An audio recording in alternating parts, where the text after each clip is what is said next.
السلام عليكم ورحمة الله وبركاته ladies and gentlemen، أهلا وسهلا بيكم في حلقة جديدة من برنامج براحتنا. أنا حازم عماد الدين، والنهاردة عايزين نغوص مع بعض كده في الكيان ده بيخصك وبيخصك وبيخص كل حد فينا، ألا وهو اللمسة بتاعتنا، البحر اللي جوانا، الحاجة اللي احنا بنحاول نقراها. كتاب حياتي يا عين، كتاب حياة كل حد فينا. الحقيقة ان الكتاب ده عميق وواسع ومليان بالفحر ومليان بالحاجات الإيجابية والحاجات السلبية وحاجات كتيرة قوي. بس ازاي احنا نقدر نفك الخط ونقرأ الكتاب بتاعنا ده؟ هو ده اللي احنا النهاردة حابين نتكلم عنه، وحابب النهاردة اتكلم معاكم براحتي لان احنا هنا براحتنا على الاخر، ان احنا نقول الحاجة اللي جوانا. ازاي انت تعرف تقرأ الكتاب اللي موجود اللي انت بتعيشه، اللي هو كتاب حياتك. الحقيقة ان كتاب حياتك ده هو الدي ان ايه بتاعك. كل حد فينا عنده دي ان ايه مختلف عن التاني، يعني كل واحد عنده كتاب غير التاني. الفكرة بقى في ان انت ازاي تعرف تقرأ الكتاب ده. يعني الكتاب ده لكل حد فينا عنده حاجة خاصة بيه كده. قرايتك لكتابك بتبقى عبارة عن مش بالقراية والكتابة اللي احنا عارفينها او متعودين عليها، او اللي هي ان انت تقرأ وتكتب ككلام. لا لا لا، القراية هي ان انت تفهم وتستوعب من خلال حواسك. الحواس هي دي اللي انت تقدر تقرأ وتكتب بيها.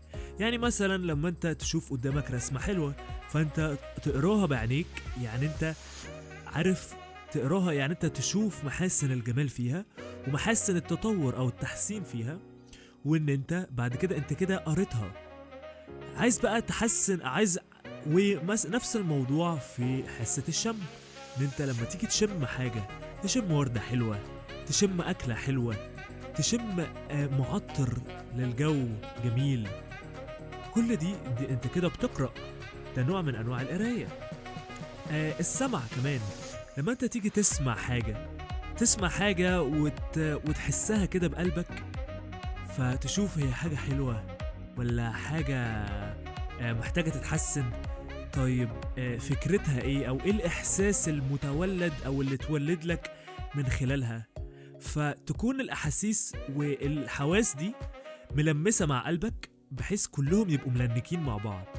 لما تحس ان الحواس دي لمسة قلبك، واللي بتشوفه واللي بتسمعه واللي بتشمه وكمان اللي بتدوقه، يا سلام بقى على الحاجات اللي بتدوقها. تدوق حاجة حلوة مسكرة، تدوق حاجة مالحة أو حادقة شوية، الحاجات دي كلها انت بتعرف بقى تقيم من خلالها الحياة اللي انت بتقراها.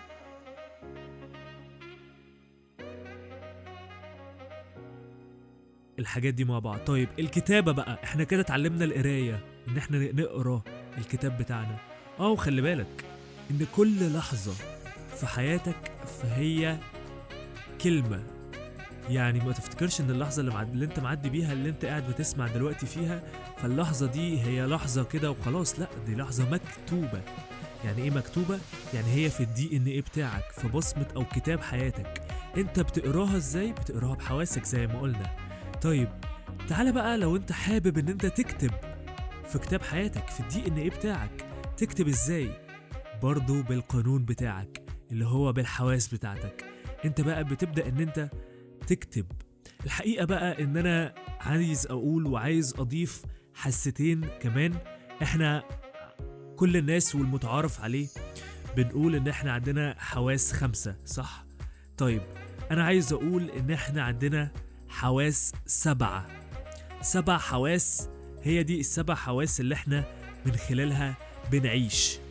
الحواس دولت هم ال5 اللي احنا عارفينهم، وهنضيف عليهم كمان حاسة اللي هي الذاكرة، اللي هي من خلالها بتتكون الخبرات المتراكمة، او ان انت بيبقى عندك مريت بحاجات مختلفة وبخبرات. هي دي بقى كلمة خبرة، او الاكسبيرينس. عارف انت لما بتيجي تقدم على شغل او اي حاجه من الحاجات اللي فيها شغل بقى والحاجات دي اللي زي كده، بيقول لك انت محتاج خبره كعدد سنين معينه. الخبره دي هي الذاكره الطويله بتاعتك. كل حد فينا عنده ذاكره طويله، ودي حاسه من الحواس اللي ربنا مديها لنا، لان هي في المخ بتاعنا.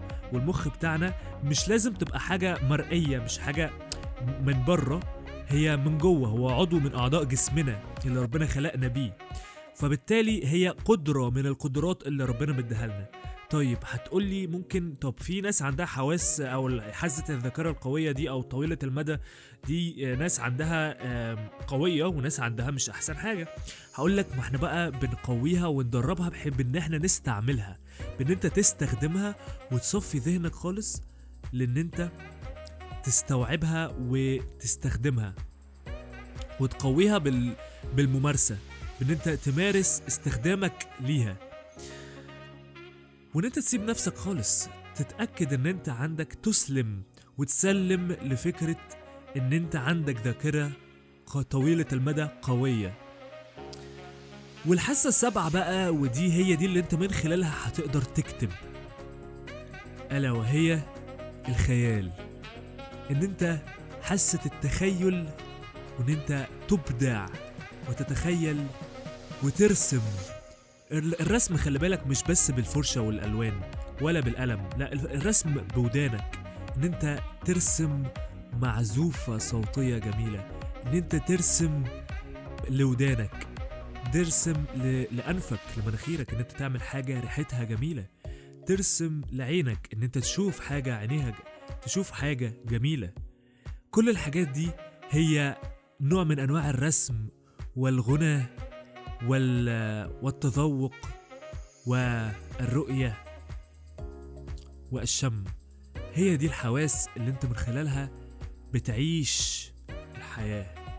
هي بقى تقدر من خلال الحواس دي تقدر تعيش كتابك اللي انت رسمه واللي انت بترسمه ومكتوب ليك.